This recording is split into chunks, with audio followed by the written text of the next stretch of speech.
Povo angolano, ontem fui nas farmácias, não tem máscara. Epá, como o Bakongo é o homem mais vivo do mundo, tinha que se adaptar. Não tem outra formalidade.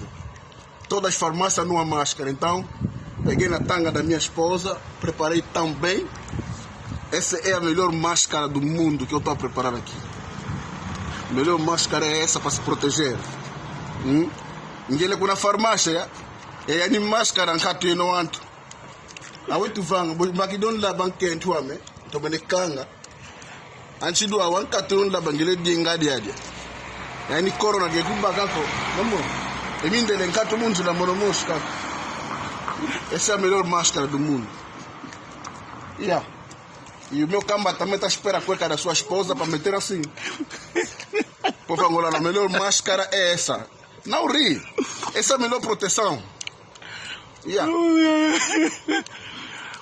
Epa, não tem pão em casa, vou procurar pão. Pensa embora que tudo está fechado, mas epa, não tem como.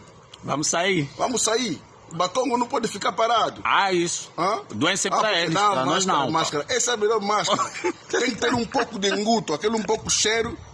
Então, as bactérias não vão aproximar. Porra. Macaco na banca entrou. O branco não tem essa inteligência, o branco não tem. Mas o Bakongo, tá vendo? A inteligência do Bakongo. Oh, vamos embora, mano. Vamos, pode desligar.